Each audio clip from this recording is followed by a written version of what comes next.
Then it's me, so let me get my phone.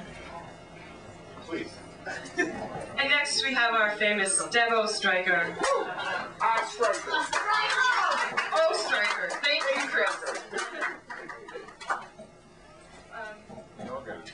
I'm going to read a couple poems that, one, I read a version of it here before, and I read both of them last week at the Grog, but if you haven't read it at Charlie's, you haven't read it anywhere.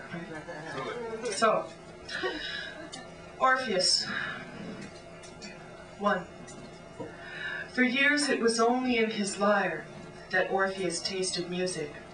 He tripped fluent fingers across the tight-strung guts of cats and was cast into worlds where no dumb love-struck girl could tease from him a kiss behind some bush, where no old man could shame him by a sniff at his fine hands. There was only harmony.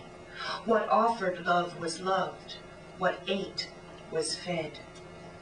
When his lyre failed him, Orpheus roamed the earth like a pressing question, losing hope for any answer.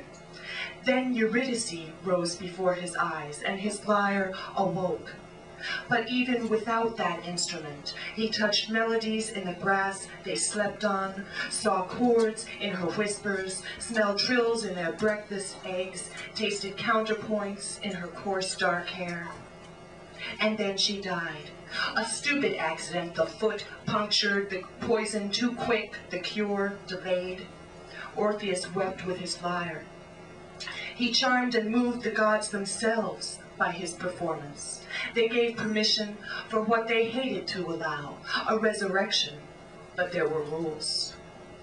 It would not be enough to go through hell for her. It would not be enough to bribe Charon with symphonies, to calm Cerberus with a waltz. Not enough to speed steadily past the imploring cries of the miserable dead who would grasp with pale and bony hands at his sparkling velvet cloak. He was forbidden to look at her, not one glance until they'd arrived on the earth above, alive. Not one glimpse of Eurydice dead, not one. 2. Himself safe, Orpheus turned and saw his lover disappear. 3. Almost to the end, Orpheus considered that his impatience for his love had done her in. What was his sin besides stupidity? It was only when the Harpies finally found him, wandering the wasted planet in rags with catgut, all that was left of his lyre, binding his sandals to his feet, and he was in the last agonies of their attack, that Orpheus was able to tell himself the truth, that he could not resist discovering what music he might find, what terrible harmonies, in Eurydice dead, yet walking. This other poem is called, thank you.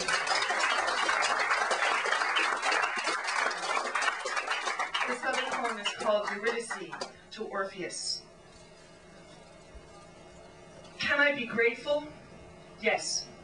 Orpheus, when I died, I was stupid enough to be sorry, idiot enough to desire to return. You imagine your music swayed the gods to let you fetch me. How would you know I made my own?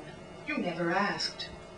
In Hades I played my flute until the dark god begged for silence. He explained the aching melodies, embarrassed him. I did not give in. Soon he gave in to me, said Orpheus, if I insisted, might pay a visit, then lead me back, on one condition. His hazel gaze must never brush my own, not till we both had set our feet on solid ground. In death I lived alone, it's true, I learned to like it. But I would have joined you, Orpheus, had you loved me more.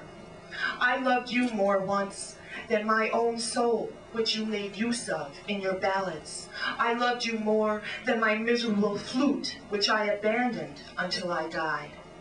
But you would not do this small thing, avert your hazel eyes for one more moment, and I turned back. You who looked, how dare you mourn me when you failed the test? I saw you see me dead before I turned. I saw you sure you killed me once again. I saw you satisfied. Don't say you loved me too much not to look. Don't speak to me of what's inevitable. Nothing is. Do you imagine that even when you failed, I could not have taken one more step and joined you? Do you think any God could keep this leg you knew so well from walking where I chose? I chose to turn, to live my time among the dead. Why should I live with you, false husband, so intrigued by the suggestion that you might kill me with a look you're bound to try it? How can you still believe this murder was an accident brought on by too much love? Love cannot kill, but interest, the mind's compulsion towards putting things to use, is an assassin. Thank you.